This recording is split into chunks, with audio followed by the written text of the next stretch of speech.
1장 4절에서 10절까지 말씀 같이 읽겠습니다. 여호와의 말씀이 내게 임하니라. 이르시되 내가 너를 모태에 짓기 전에 너를 알았고 내가 배에서 나오기 전에 너를 성별하였고 너를 여러 나라의 선지자로 세웠노라 하시기로 내가 이르되 슬프도소이다. 주 여호와여 보소서 나는 아이라 말할 줄을 알지 못하나이다 하니 여호와께서 내게 이르시되 너는 아이라 말하지 말고 내가 너를 누구에게 보내든지 너는 가며 내가 내게 무엇을 명령하든지 너는 말할지니라. 너는 그들 때문에 두려워하지 말라. 내가 너와 함께하여 너를 구원하리라.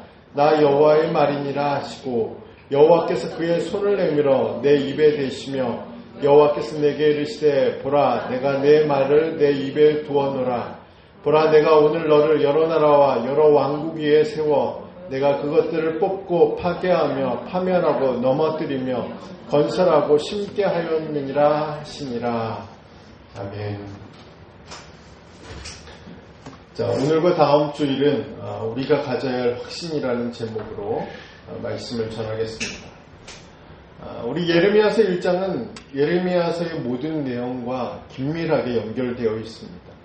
특히 예레미야라는 한 인물의 삶과 사역을 이해하기 위해서는 예레미야 1장만큼 또 중요한 장도 없습니다. 왜냐하면 예레미야 1장 안에는 예레미야의 삶과 사역을 지탱해주고 또 지지해주는 하나님의 약속이 기록되어 있기 때문에 그렇습니다. 물론 이 약속들은 예레미야라는 한 인물에게만 해당되는 약속은 아닙니다. 하나님의 부르심을 따라 믿음의 삶을 살아가는 우리를 향한 하나님의 약속이기도 하고 또 하나님의 부르심을 따라 그리스도의 몸을 위해 세워진 직분자들을 위한 약속이기도 하고 더 나아가 하나님의 부르심을 받아 세워진 교회에게 주시는 하나님의 약속입니다. 교회와 그리스도인의 삶을 지탱해주고 지지해주는 약속은 예레미야서 1장에서 어떻게 기록되어 있을까요? 오늘 설교 제목처럼 우리가 가져야 할 확신은 어떤 것일까요? 첫 번째는 하나님은 계속해서 말씀하신다는 것. 우리 예레미야 1장에는 예레미야가 여러 나라의 선지자로 세우시는 하나님의 말씀이 기록되어 있습니다. 우리가 여기서 관심 있게 살펴보고자 하는 표현은 여호와의 말씀이 내게 임하니라 라는 말씀입니다. 이 표현은 4절에서 10절의 문장의 시작, 그리고 11절과 12절의 문장의 시작, 그리고 13절에서 19절의 문장의 시작으로 기록되어 있습니다. 그러나 제가 여기서 문장의 시작이라고 말했지만 이 표현은 단순히 문단을 나누기 위한 또 새로운 단락을 시작하기 위한 표현은 아니라는 겁니다. 예레미야에게 있었던 이 사건, 여호와의 말씀이 내게 임하니라는 이 말씀은 단순히 구절을 나누기 위해서, 단락을 나누기 위해서, 문단을 나누기 위해서 그렇게 기록되어 있는 말씀이 아니라 말씀이 임하는 사건이 예레미야에게 나타났다는 것을 강조하기 위해서 이렇게 기록하고 있습니다. 곧 하나님께서 예레미야에게 말씀하셨던 그 사건이 있었음을 보여주는 것이 바로 4절에 11절에 그리고 13절에 각각 기록되어 있습니다. 그리고 이 표현은 예레미야 1장에서만 나오는 것도 아닙니다.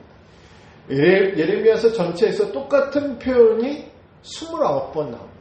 그리고 변형된 표현은 15번 나옵니다. 그러니까 총 44번이나 하나님의 말씀이 예레미야에게 임하는 사건이 기록되어 있습니다. 다시 말해서 예레미야가 여러 나라의 선지자로 활동하는 동안 하나님은 하나님 자신의 뜻을 말씀을 통해서 예레미야에게 알려주셨음을 예레미야서 전체를 통해서 확인해 볼 수 있습니다. 예레미야에게 임한 하나님의 말씀은 예레미야의 인생을 지탱해주고 지지해주는 말씀으로, 그리고 예레미야의 사역을 지탱해주고 지지해주는 말씀으로 그런 역할들을 하게 됩니다. 또한 하나님의 말씀은 진리가 왜곡되었을 때, 그래서 예레미야의 삶과 사역이 통째로 흔들릴 때에도 그리고 예레미야가 위기를 경험하고 위험에 맞이했을 그 순간에도, 그리고 하나님의 뜻에 거세게 반대하는 사람들과 세력을 만났을 때도 여전히 하나님의 말씀이 예레미야에게 임했고, 그 말씀을 통해서 예레미야의 삶은, 그리고 사역은 힘을 얻게 되고 다시 한번 선지자로서의 사명을 감당하게 되는 것이 예레미야 전체에서 하나님의 말씀이 임한 사건의 결과라는 사실입니다.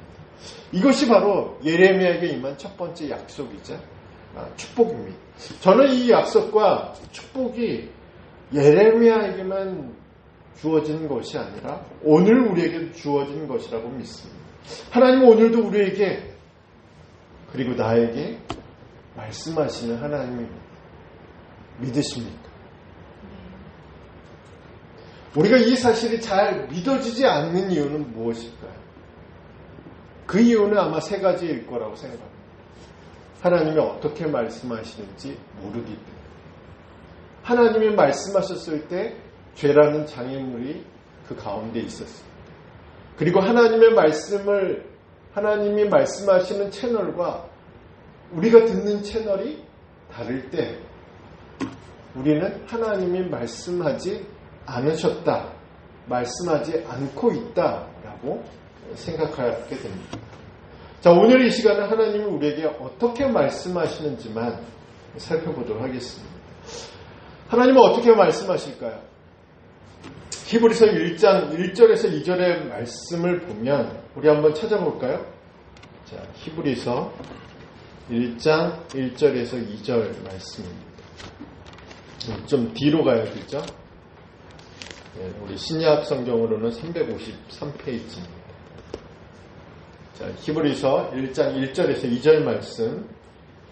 자, 같이 한번 읽겠습니다. 옛적의 선지자들 통하여 여러 부분과 여러 모양으로 우리 조상들에게 말씀하신 하나님이 이 모든 날 마지막에는 아들을 통하여 우리에게 말씀하셨으니 이 아들을 만유의 상속자로 세우시고 또 그로 말미암아 모든 세계를 지으셨느니라.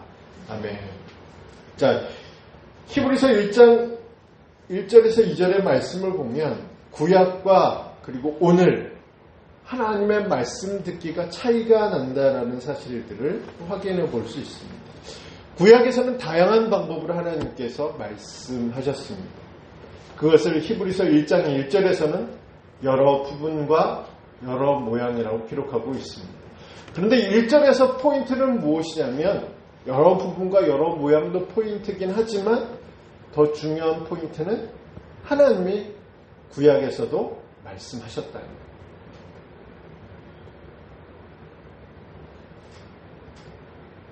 하나님이 사람에게 말씀하셨다는 것이 포인트입니다. 어떻게 말씀하셨느냐는 여러 부분과 여러 모양이지만 구약시대에 말씀 듣기가 어려웠던 그 시기에 하나님은 여전히 말씀하셨다라고 히브리서 기자는 기록하고 있습니다.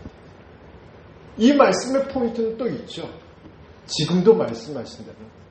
그러니까 구약에서도 말씀하셨던 하나님이 지금도 말씀하신다는 것이 히브리서 1장 1절과 2절의 말씀이라는 거죠. 그렇기 때문에 여러 부분과 여러 모양으로 말씀하셨는데 그 포인트는 하나님이 침묵하시는 하나님이 아니시라 말씀하시는 하나님이시라는 기록입니다. 우리는 하나님의 침묵이 일반적이라고 생각할 때가 있습니다.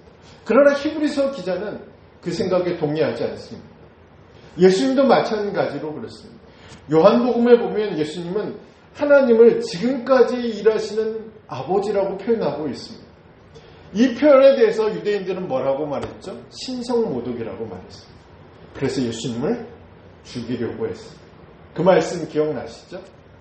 지금까지 일하신 아버지로 표현된 하나님이 일하시는 대표적인 방법은 무엇일까요?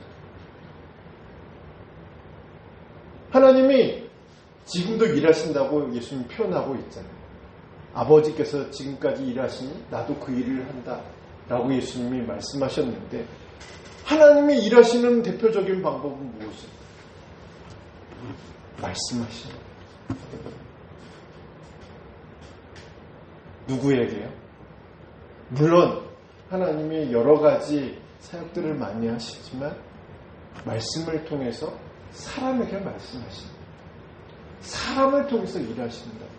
이것이 바로 대표적으로 하나님이 일하시는 방법 아니겠어요? 그러니까 예수님의 표현 속에는 하나님이 지금까지 계속 말씀으로 일하고 계시다는 것을 간접적으로 드러내고 있는 것입니다. 일반적으로 말라기 이후 그리고 침례 요한이 나타나기 전에 암흑기라고 불렀습니다.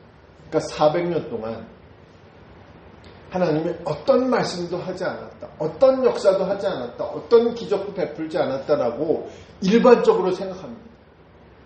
그런데 예수님이 딱 오셔서 하시는 말씀이 뭐냐면 아버지께서 지금까지 일하신 나도 그 일에 동참한다고 말씀하셨어요.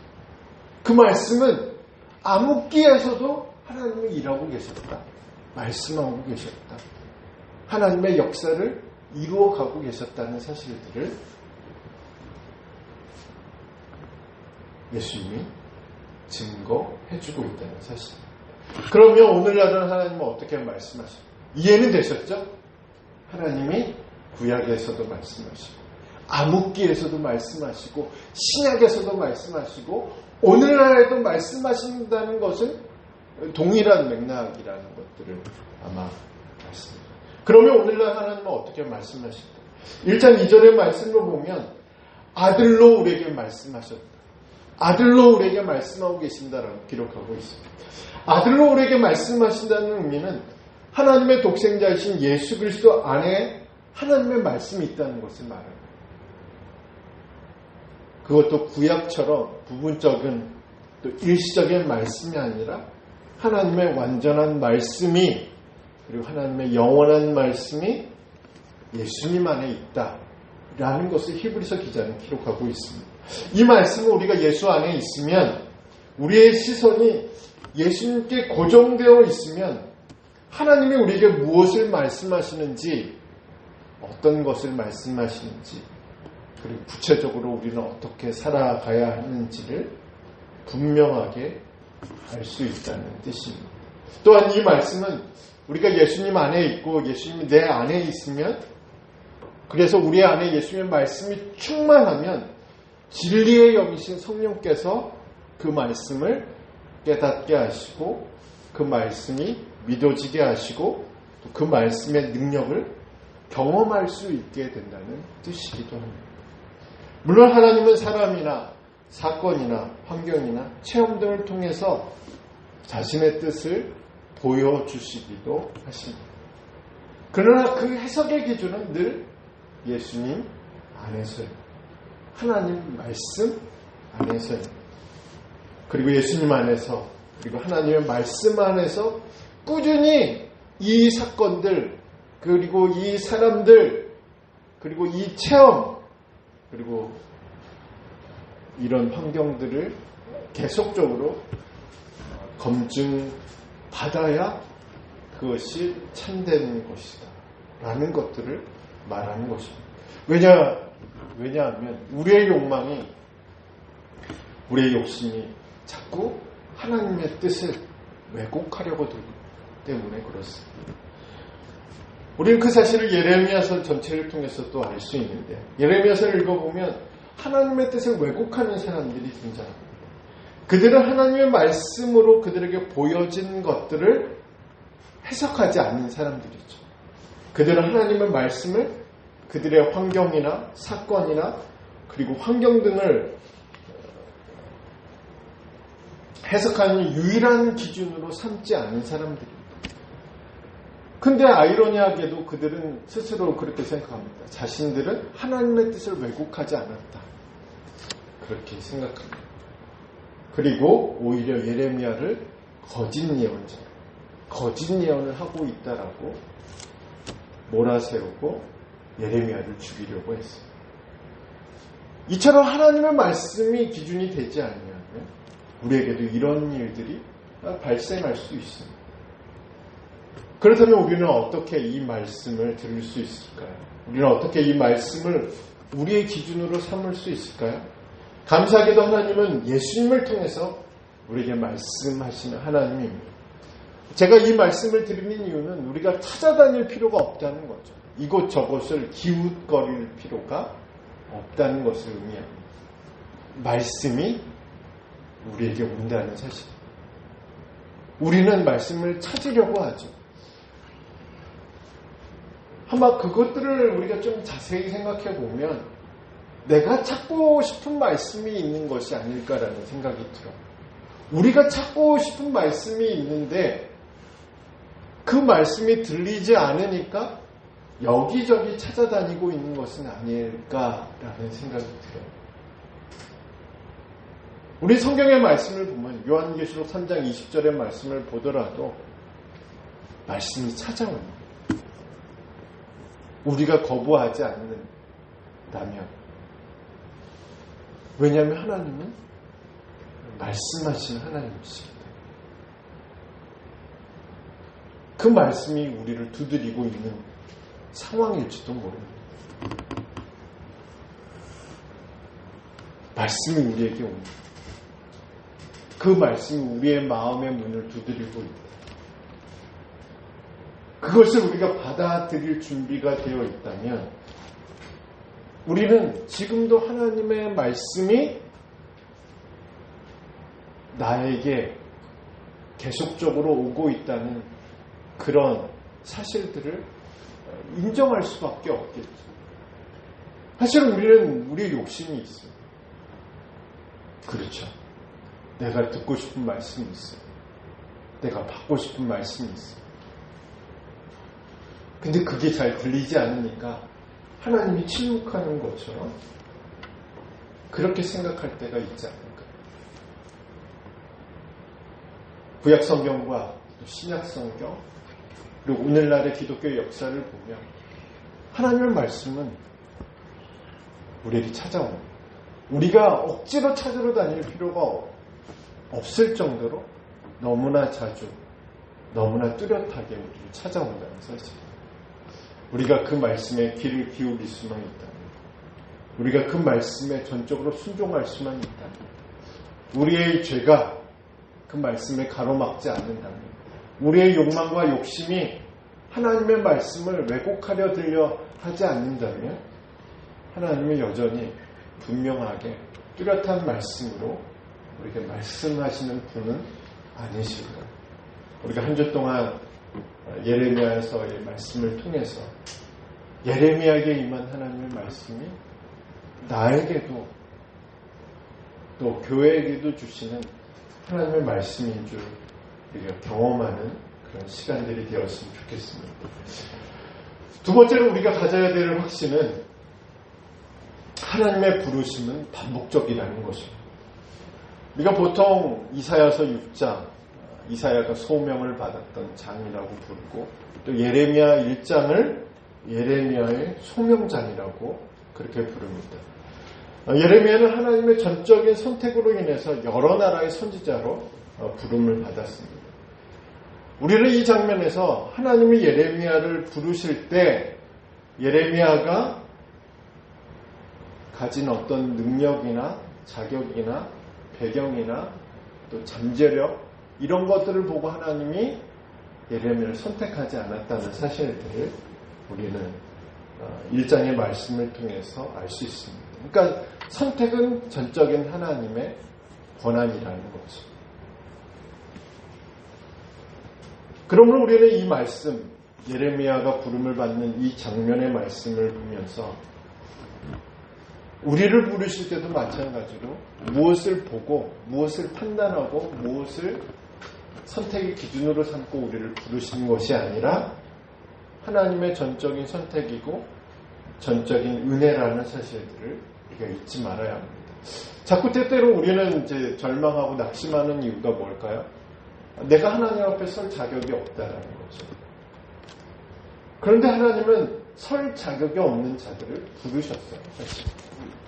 설 자격을 따지기 전에 부르신 거죠, 사실. 우리 스스로 때때로 낙심하고 침체하는 이유가 자꾸 우리 스스로를 자격을 찾기 때문에 그런 것은 아닐까 생각을 하면서 우리가 예레미야서 1장의 말씀을 통해서 볼 수 있는 것은 자격 없는 자를 하나님이 부르신다는 겁니다. 그런데 하나님의 이 전적인 선택은, 그리고 하나님의 이 부르심은 한 번에 끝나지 않았다는 사실입니다. 하나님이 예레미야를 1장에서만 부르신 것이 아니라 6장에서도 부르셨어요. 그리고 15장에서도 부르셨어요.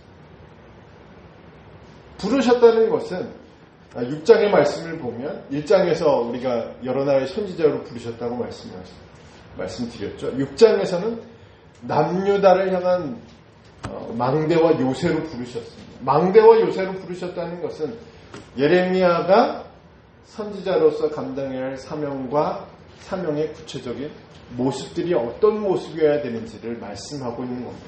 즉 이것은 하나님께서 예레미야를 선지자로 지속적으로 부르고 계심을 의미한다는 사실입니다.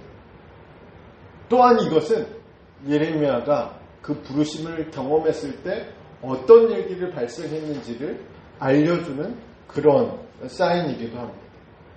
망대와 요새로 부르셨다는 것은 선지자인 예레미야가 큰 위험에 직면했다는 것을 의미합니다. 그러니까 부르심이 언제 나타났냐면 예레미야가 위기를 겪게 되었을 때, 큰 위험에 직면했을 때, 두려운 사건을 경험하게 됐을 때, 그리고 스스로 자신의 고통을 고백하면서 그 고통 속에서 선지자로서의 사명을 내려놓으려고 할 때 하나님은 다시 예레미야를 선지자로 부르십니다. 다시 한번 임무를 부여하는 거죠. 다시 한번 그로 하여금 네가 어떤 사명을 가지고 존재하는, 사람들은 너를 몰라줘도 이 환경과 이 상황이 너로 하여금 너 자신에 대해서 신뢰하지 못하게 만드는 상황이라 할지라도 내가 너를 부르렀다. 내가 너를 이곳 가운데 세웠다. 내가 너를 선지자로 세웠다라는 확신을 다시 한번 심어주면서 그 고통에서, 그 위험에서, 또 그 여러 가지 어려운 일에서 다시 한번 회복되는 그 경험들을 하게 만들어 주셨습니다.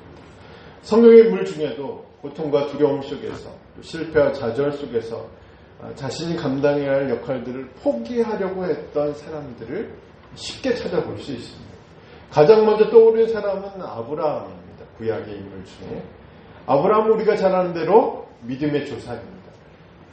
믿음의 조상이라는 것은 믿음하면 떠오르는 인물은 아브라함이라는 뜻이죠. 그런데 창세기를 읽어보면 아브라함이 그 믿음에서 실패하고 좌절했던 적이 여러 번 있었어요. 그때마다 하나님이 나타나셨죠. 하나님이 아브라함을 부르셨어요. 그리고 아브라함을 열국의 아버지, 믿음의 조상으로, 복의 통로로 세우시겠다는 약속을 주셨어요. 그리고 나서 아브라함은 다시 한번 제자리로 돌아옵니다. 그러니까 실패가 있었어요. 좌절할 경우들이 있어요. 두려운 일들이 있었어요.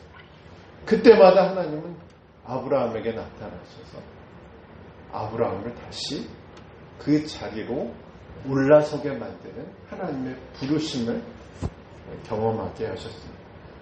구약의 인물 중에 다윗은 어떻습니까? 다윗을 볼 때마다 얼마나 뛰어난 신앙을 가진 인물인지 다시 한번 생각해 보게 됩니다. 그가 가진 믿음, 또 그가 가진 인격, 또 그가 가진 용기, 열정, 아마 그것은 어느 누구도 범접할 수 없는 경지에 이른 인물이기도 합니다. 그러나 그의 삶에도 굴곡이 많았습니다. 가족들이 대놓고 무시하고 또 사울 왕의 추격을 받으면서 또 밧세바와의 동침으로 인해서 또 하나님의 심판을 경험하게 되고, 그리고 압살롬의 반란 등으로 인해서 바로 앞에 섰던 야곱의 고백처럼 다윗도 험악한 인생을 살았습니다. 그런 그가 예수 그리스도의 조상이 될 수 있었던 이유는 무엇일까? 그가 가진 어떤 것이 그것을 가능하게 만들지는 않았습니다. 어떻게 보면 처음에는 좋았는데 다윗의 인생을 보면 그 사울처럼 처음에는 좋았는데 중간에 밧세바의 사건으로 인해서 급격히 다윗이 추락하는, 마치 사울 왕이 아말렉 전쟁에서 불순종한 이후에 급격하게 추락했던 것처럼 동일하게 보이는 그런 그래프들이 나타나죠. 그런데 다윗은 다시 재기하죠. 그리고 예수 그리스도의 조상이라는 그런 명예를 얻게 됩니다. 그것은 그가 가진 어떤 것이 그로 하여금 그 자리에 세운 것은 아니라는 것을 의미합니다. 그가 그렇게 될 수 있었던 이유는 하나님의 약속 때문에 그렇습니다. 그리고 하나님이 그를 끊임없이 그 자리로 부르셨기 때문에 그렇습니다. 반복적으로 그를 부르셨기 때문에 그렇습니다. 대놓고, 가족들이 대놓고 다윗을 무시했을 때도 하나님이 부르셨어요. 사울왕의 추격 속에서도 하나님은 끝까지 그를 놓지 않으셨어요. 그리고 다윗 왕의 자리에 오르게 하셨어요. 밧세바의 범죄 이후에 급격히 추락한 그때 하나님 다시 다윗을 찾아오셨고 다윗을 용서하셨고 왕의 자리에 다시 복귀하게 합니다. 압살롬의 반란 이후에도 급격히 다윗은 계속 추락하는 인생이었죠. 그때마다 하나님은 다윗을 다시 그 자리로 부르셨어요. 그 결과 그는 예수 그리스도의 조상이라는 그런 영광스러운 그런 자리에 오르게 됩니다. 자, 구약을 넘어서서 신약으로 넘어오면 가장 먼저 떠오르는 인물은 아마도 베드로입니다.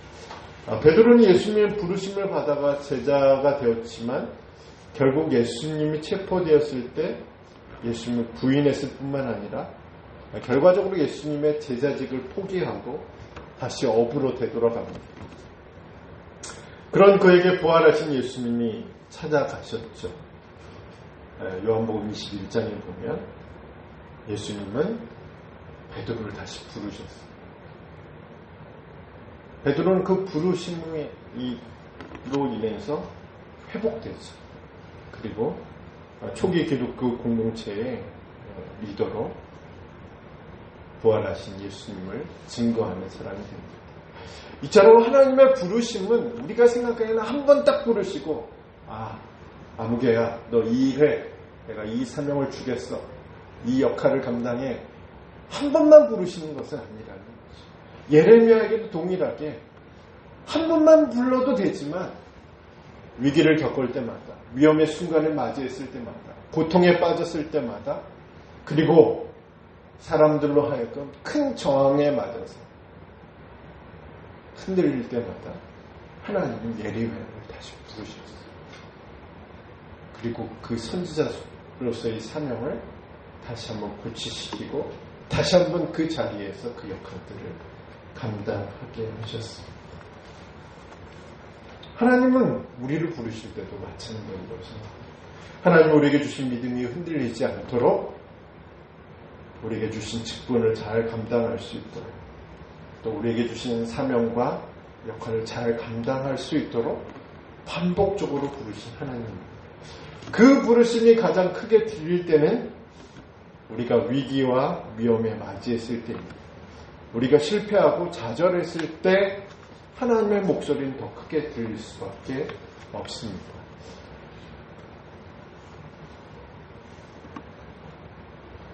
신학자 폴 틸리는 모든 현상 및 심연이 바로 하나님이라고 말했습니다. 이 말은 슬픔의 밑바닥 그리고 절망의 밑바닥 바로 거기에 하나님이 계시다는 말입니다. 바로 거기에서 우리를 부르신다는 말이죠. 만약 우리가 그곳에 있다면 우리는 더욱 분명하게 그분의 부르심을 듣게 될 것입니다. C.S. 루이스는 고통이란 기머거리에게 알아듣도록 만드는 하나님의 확성기라고 말했습니다.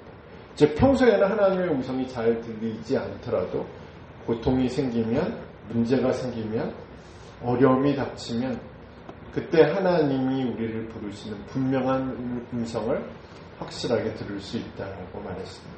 그러므로 우리가 두 번째로 가져야 할 확신은 하나님은 반복적으로 우리를 부르신다. 우리 스스로 들을 수 없는 곳까지 내려갔다 생각할지라도 내가 지금은 바닥을 치고 있어서 아무것도 들리지 않는다 스스로 생각한다 할지라도 그것은 우리의 생각일 뿐입니다. 오히려 하나님의 부르심은 그곳이 더 잘 들리는 곳이죠. 더 뚜렷하게, 더 확실하게 들리는 곳이 내가 있는 그 자리입니다. 그렇다면 하나님 우리를 부르신 이유는 무엇일까요? 계속 반복적으로 말씀드리지만 예전에 제가 신탄진 남경마을에 살았습니다. 그 마을에는 초등학교 다니는 친구들이 많이 있었습니다.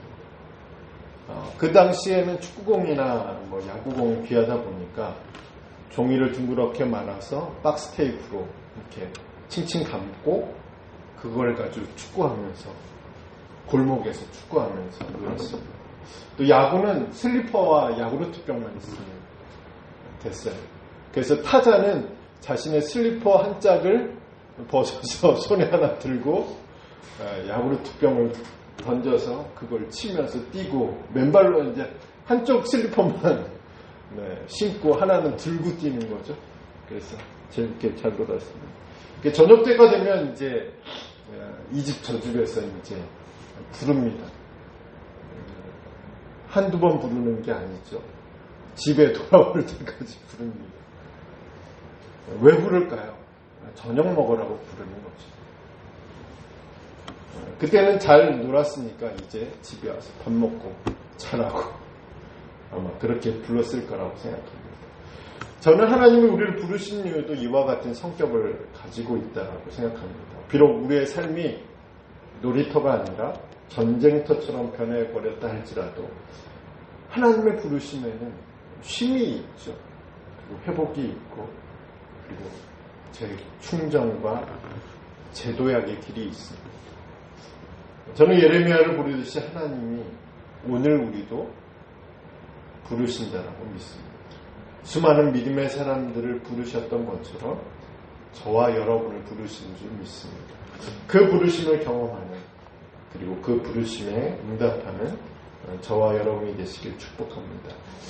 7월과 8월에는 영상을 찍지 않기로 했습니다. 갑자기 우리 김선일 집사님이 이제 잡을 이뤘어요. 7월과 8월에는 잡을 이뤘는데 이제 예배와 또 기도에 좀 집중하기 위해서 좀 필요한 과정이라고 생각하고 그렇게 찍지 않고 있습니다. 그래서 조금 더 우리가 하나님의 말씀에 귀를 기울이고 다시 하나님의 부르심에 응답하는 시간들이 필요하다고 생각했기 때문에 단독적으로 결정한 것이 아니라 우리 김선일 집사님한테 문자 보내서 괜찮겠지라고 의사를 물어보고 그렇게 해서 결정한 내용입니다. 전 상당히 인격적이에요. 제가 물어보고 이렇게 단독적으로 하지 않아요. 그래서 이번 우리 7월과 8월 동안 좀 더 집중하고 그래서 우리가 가져야 할 확신이 무엇인지 그 확신을 붙잡고 기도하는 저와 여러분들이 간절히 소망합니다.